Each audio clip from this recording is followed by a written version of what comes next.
Ser pai não é uma tarefa muito fácil de falar, muito menos de explicar, mas esta série é para explicar um pouco sobre a paternidade, sobre uma ótica um pouco mais voltada para a psicanálise. Então, o que é ser pai? Aqui a gente tem diversos tipos de oportunidades, de desafios, de formas de você explicar a paternidade, né? Mitologicamente existem N contos que podem explicar a paternidade. Cronos e Zeus, Ísis e Osíris são exemplos de explicações mitológicas da função paterna, né? Mas aqui nós vamos nos ater principalmente a duas funções: a explicação biológica e a explicação afetiva. Um pai biológico, por óbvio, é aquele que dá a sua contribuição biológica para o nascimento de um ser humano, né? Não é muito difícil da gente ser um pai biológico, basta que você não tenha nenhum tipo de disfunção biológica para que você seja pai. Então, você sabe o que fazer. Agora, ser um pai afetivo, no termo afetivo correto da palavra, aí já não é algo que seja muito hereditário. A psicanálise, ela trabalha muito com o conceito de paternidade, porque ele é uma figura que traz limites, ele é uma figura simbólica do que é a lei, ele é uma figura simbólica do que é o mundo social para uma criança. Então, quando você vem falar sobre paternidade, quando você vai discursar sobre um tema que é algo tão complexo quanto ser pai, sob os olhos psicanalíticos, você precisa primeiro se revestir com os olhos de uma criança. Como uma criança olha para cima e enxerga um pai? Uma criança não tem noção do que é um pai biológico. Ele não tem noção do que é uma biologia. Ele não tem noção de contagem de cromossomos. Um pai, para uma criança, ele exerce diversas figuras ao longo da vida da criança, ao longo do estado em que a criança está se desenvolvendo. E o pai, por seu ponto, ele não para se preocupar sobre o que é ser uma figura simbólica. Sendo muito sincero e de forma muito empírica, quando você é apenas filho, você realmente olha para cima e espera encontrar uma figura simbológica para diversas questões na sua vida. Mas quando você se torna pai, você entende que essas questões são um pouco mais profundas. Um recado muito sincero para todo mundo: ser pai é muito fácil, é muito divertido e é diametralmente difícil. Dá medo, porque principalmente quando você tem uma situação de pai ausente na sua vida, você não tem tantos pontos aonde você consiga se encaixar. Você não consegue ter pontos aonde você olha e fala: ok, meu pai fez isso, eu vou fazer igual. E mesmo que você tenha um pai presente, esse pai teve um pai. O pai desse pai teve um pai. E as heranças não hereditárias em si, nos termos biológicos, elas perduram tanto quanto o DNA. Então, é a famosa frase que a gente usa bastante: a gente dá o que a gente tem. Então, o pai do nosso pai deu o que ele tinha, o pai do nosso pai deu o que ele recebeu, e assim por diante. Se você quiser voltar até 5, 6, 7 gerações atrás, você vai conseguir voltar. O que eu estou querendo explicar com isso? A função paterna, ela é uma constituição não herdada. A função paterna, você simplesmente se porta como um pai. Você não herda ser pai. Você herda situações que são do seu DNA. Agora, a sua herança de ser pai, não, você herda comportamentos. Todas as meus atendimentos, eu costumo falar e costumo reforçar com os meus pacientes, a nossa mente, ela é atemporal. Então, para a nossa mente, ela não existe presente, não existe passado, não existe um futuro. A nossa mente, ela simplesmente é um espaço contínuo. Enquanto o nosso corpo, ele tem uma jornada para frente. Nós estamos 100% do tempo em direção ao nosso futuro. Nós estamos sempre numa viagem para o futuro. Então, enquanto nossos corpos biológicos estão envelhecendo, a nossa mente, ela pode estar divagando entre 1 ano de idade, 2 anos de idade, 3 anos de idade. Outras situações sociais que nós vivemos podem dar gatilhos aonde nós vamos voltar até para o nosso útero, para o útero da nossa mãe.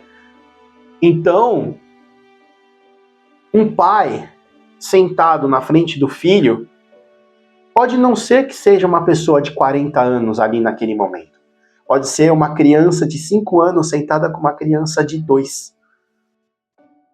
Pode ser que seja uma pessoa, um homem com 5 anos de idade, repetindo o comportamento que ele teve com o pai dele quando ele tinha essa idade. Mas, fisiologicamente, ele tem 40, 30, 20. Não importa. A mente dele está ali naquele momento com 5 anos. O comportamento dele ali está com 5 anos. E é importante a gente ressaltar, são comportamentos completamente inconscientes. Nossos comportamentos, eles refletem o nosso inconsciente. O que é consciência? Isso será um tema que será abordado em uma série futura sobre o que é a consciência. Mas a consciência, neste caso, vamos nos ater ao ponto onde nossos sentidos estão ativos.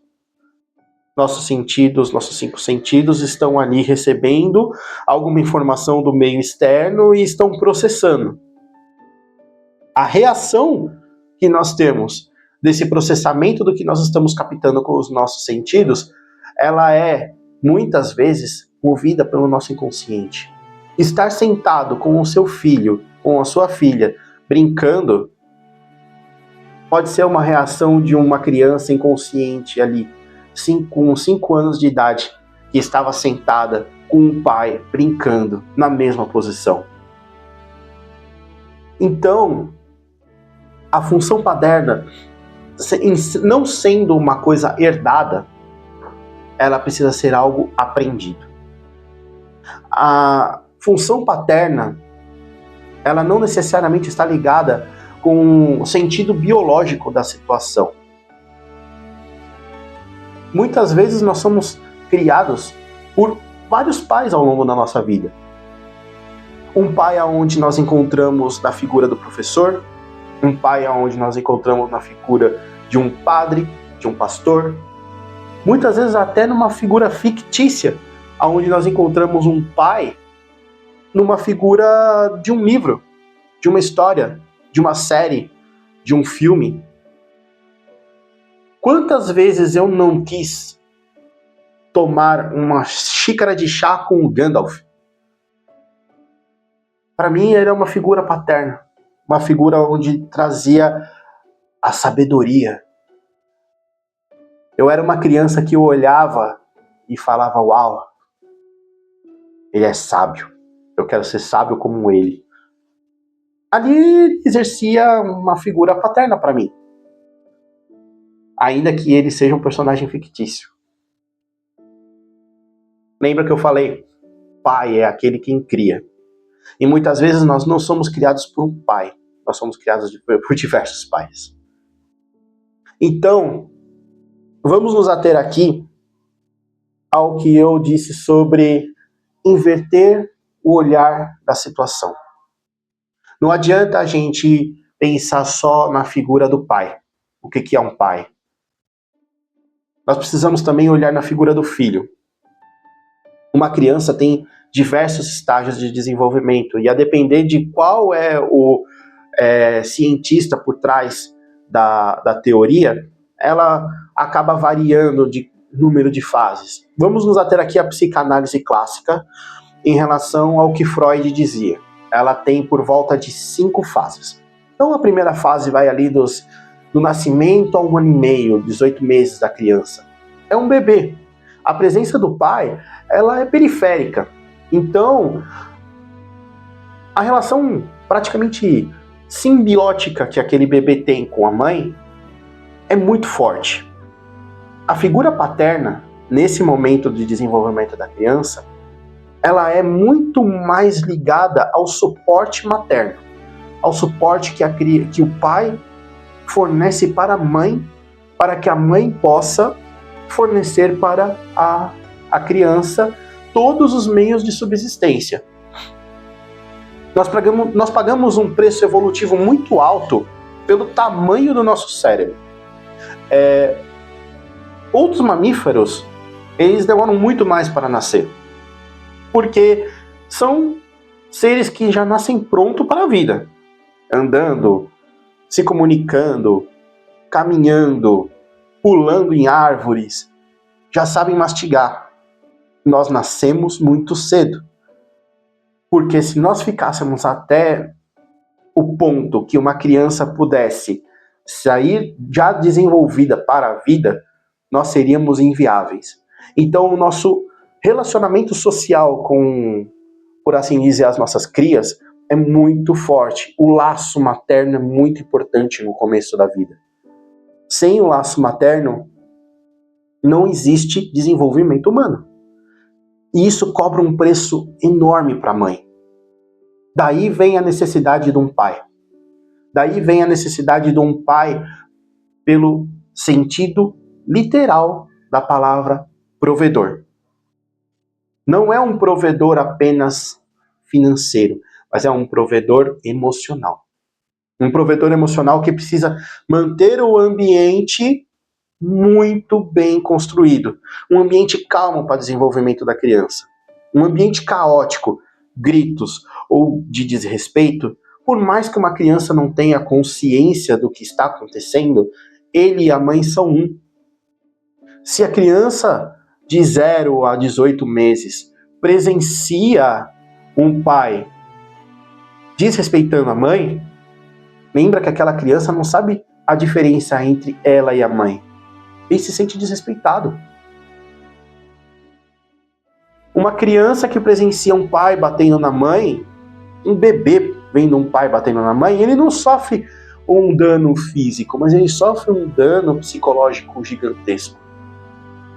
Porque é ele que está apanhando, junto com a mãe. É ele que está ouvindo os gritos, junto com a mãe. Então, a figura paterna, desde o início, ela é muito importante. Desde o momento 0. Desde o momento -1. A partir da concepção, a partir do momento em que já há desenvolvimento neurológico das células, do feto, já há simbiose com a mãe. Então é muito perigoso um ambiente tóxico onde um pai não proporciona essa ambientação segura, desde o feto até mais ou menos 1 ano e meio. Seguindo ainda na lógica de Freud, a partir de 1 ano e meio até 3 anos, a figura do pai começa a ter os seus primeiros momentos mais importantes na vida da criança como uma figura simbólica em si. Porque este é o momento onde o pai vai começar a representar os primeiros limites da criança, a primeira autonomia da criança. A criança está desenvolvendo autonomia, a criança está entendendo que ela e a mãe não são mais um. A mãe é uma e ela é outra. Então, a criança vai testar sim os limites dela. A criança vai testar até onde ela pode ir. Ela está aprendendo, ela está entendendo o mundo, ela começou a enxergar, ela começou a ouvir, ela começou a andar, correr, pular, escalar, comer, gritar, chorar. Ela começa a fazer ações por si só. começa a se entender como um ser humano. Existe um experimento muito interessante onde você consegue entender se já há um desenvolvimento de consciência na criança. É só você colocar uma criança com mais ou menos 2 anos e meio em frente a um espelho, e quando a criança começa a se olhar no espelho, ela começa a tocar no espelho. Isso significa que ela ainda não desenvolveu a consciência dela. Para ela, o espelho é uma outra criança. Mas quando ela olha para aquela imagem refletida e toca na própria boca, no olho, na cabeça, e vê a imagem fazer a mesma coisa, é um momento onde você consegue já entender que a criança tem uma consciência de si mesma. Ela sabe que aquela imagem refletida é ela. Ela já tem uma noção de eu. Então, a figura paterna nesse momento ela é importante para estabelecer os limites do que você pode fazer. Até então a criança não precisava de limites. Agora ela precisa de limites. Então, a noção de autonomia nasce nesse período até mais ou menos uns 3 anos de idade. Seguindo ainda no Freud, de 3 a 6 anos é um dos períodos um pouco mais críticos, onde a figura paterna ela é central na vida de uma criança. É onde se desenvolve a teoria da síndrome de Édipo. Aqui eu chamo de teoria porque psicanálise não é uma ciência em si. Ela trabalha hipóteses, ela trabalha teorias, não existe como você comprovar de forma científica. Então eu vou chamar de teoria da síndrome de Édipo. E o que é a síndrome de Édipo? A depender do sexo da criança, ela vai se apegar ao sexo oposto e desafiar o sexo igual. Então o menino vai se apegar muito a uma mãe. Uma menina vai se apegar muito a um pai. E lembrando, aqui eu não estou falando no sentido biológico, eu estou falando no sentido afetivo. Você não precisa ser de fato o pai biológico para aquela criança se apegar ou se te desafiar.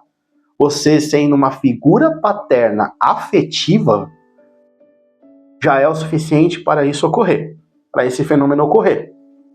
Então, um menino vai se espelhar muito na mãe, ele vai competir com o pai. E aqui sim, o pai exerce uma grande figura de autoridade, de lei.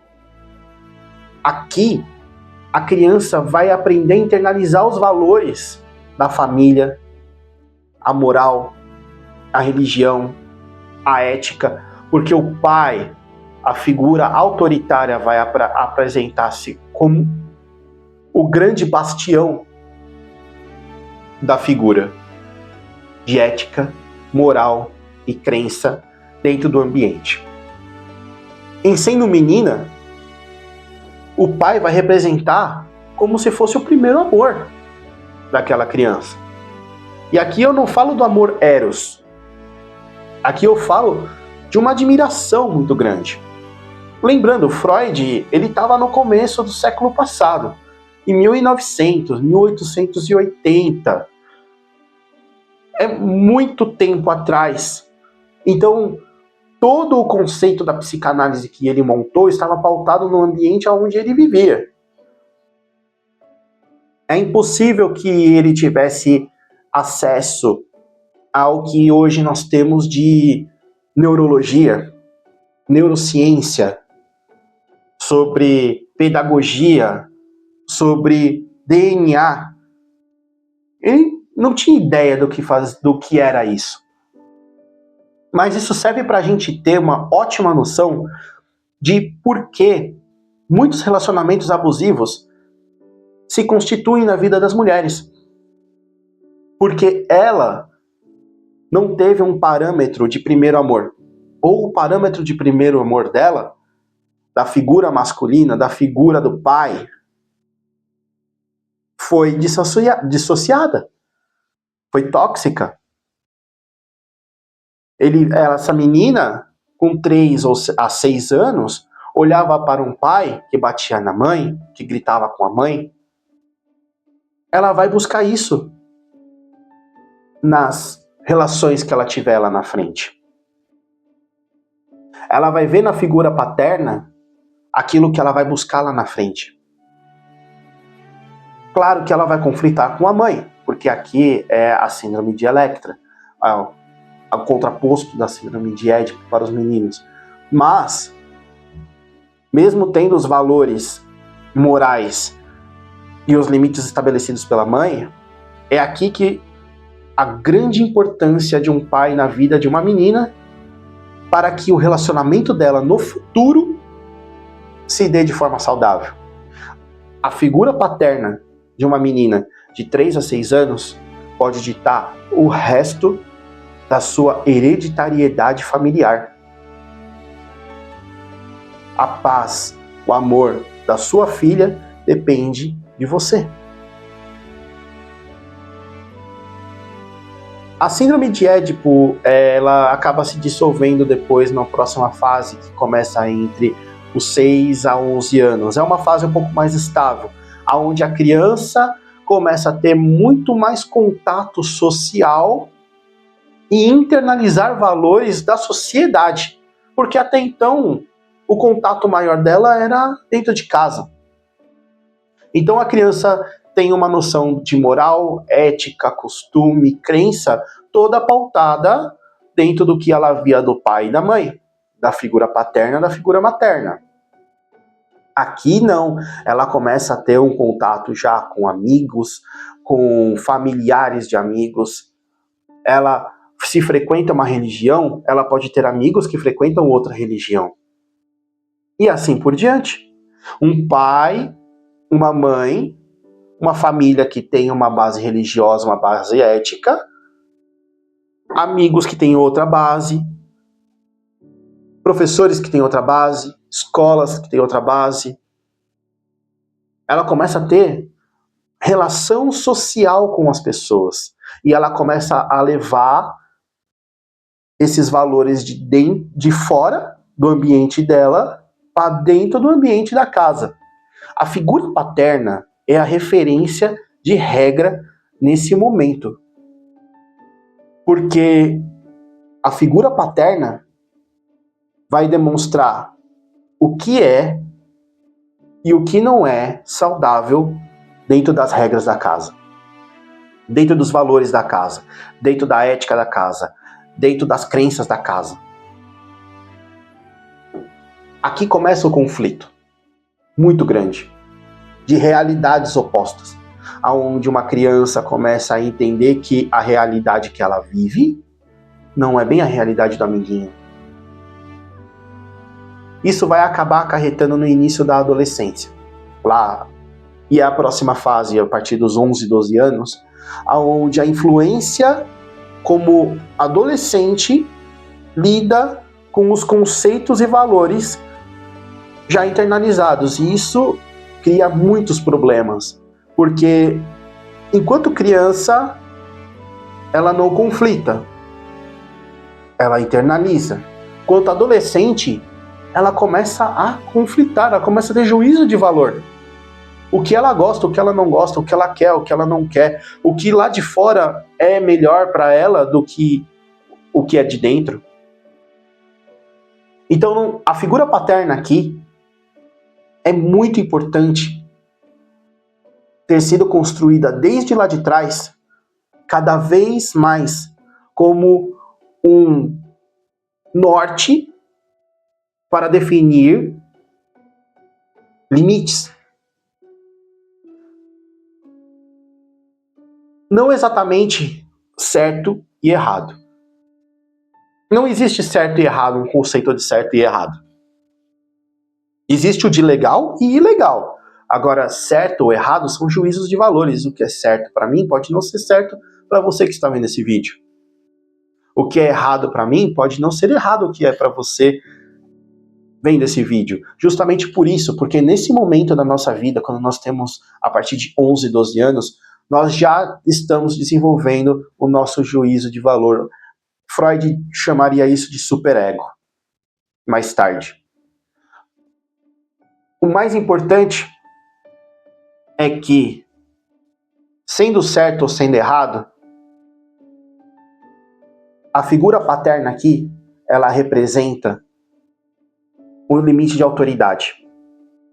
E se nós não aprendemos lá atrás a respeitar o limite de autoridade, a adolescência é o momento onde nós vamos mais ter conflitos dentro de casa.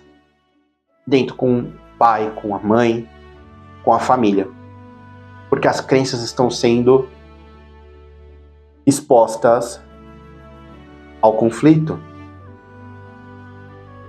Freud não tem uma outra fase do desenvolvimento. A partir da adolescência, a partir dos 12 anos, é uma fase de adaptação para o resto da vida. Então, a partir daqui, a figura paterna, ela começa a se tornar uma figura de companhia. Porque o superego, o nosso juiz, nosso juízo de valor pessoal, já está sendo formado, já está formado, na verdade. Então cabe agora à figura do pai, a partir do momento onde ele se torna a figura de limites, ser aquele que vai ser o companheiro agora desse adolescente, do jovem, porque este adolescente, este jovem, já tem uma vida construída e caminhando sozinha. Então partiu do momento onde ele era um bebê e você precisava suportar toda a carga ambiental, partiu para o momento onde você se torna o primeiro mostrador de limites, por assim dizer. Depois você se torna uma figura central, seja para entender que você está sendo o rival ou o primeiro amor. Depois você se torna uma figura de referência. E agora não só é uma figura de referência, mas você é uma figura de companhia para os seus filhos. Claro que esse primeiro vídeo nós estamos falando sobre o que é ser pai. O que é a paternidade? Nos próximos vídeos, essa série são 3 vídeos, nós vamos falar sobre a ausência e também vamos falar sobre a cura da ausência do pai.